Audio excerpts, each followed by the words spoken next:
অবশেষে মুখোমুখি এবার দুই যুযুধান। শুক্রবার ওভাল অফিসে বৈঠক করবেন নিউ ইয়র্কের নবনির্বাচিত মেয়র জোহরান মামদানি এবং মার্কিন প্রেসিডেন্ট ডোনাল্ড ট্রাম্প। ট্রুথ সোশ্যালের একটি পোস্টে ট্রাম্প লিখেছেন, নিউ ইয়র্ক সিটির কমিউনিস্ট মেয়র জোহরান মামদানি বৈঠক করতে চলেছেন। আমরা সিদ্ধান্ত নিয়েছি শুক্রবার ওভাল অফিসে এই বৈঠক হবে। এই বৈঠক সম্পর্কে অন্যান্য তথ্য পরবর্তীকালে জানানো হবেই বলে জানিয়েছেন ট্রাম্প। প্রথম থেকেই মামদানির নীতির সমালোচনা করছেন ট্রাম্প।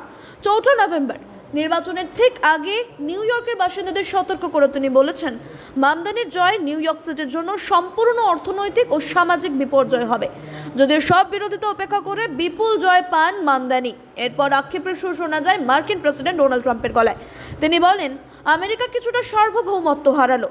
তিনি বলেন, আমি বহু বছর ধরেই সতর্ক করে আসছি, বিরোধীরা আমেরিকাকে একটি কমিউনিস্ট কিউবা, সমাজতান্ত্রিক ভেনেজুয়েলার পরিণত করতে বদ্ধপরিকর। আপনারা দেখছেন সেই জায়গাগুলির কি হয়েছিল।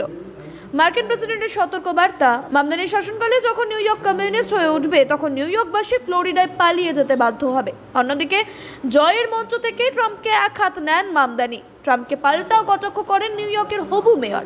বলেন, ট্রাম্প, আমি জানি আপনি আমার কথা শুনছেন, আমার আপনাকে 4টি শব্দ বলার আছে, আরও জোরে চিৎকার করুন। তার সংযোজন, নিউ ইয়র্কে ট্রাম্প জন্মগ্রহণ করেছেন, কিভাবে তাকে পরাজিত করতে হয় তার পথ এই শহরই দেখাবে। আমি দুর্নীতির অবসান ঘটাবো।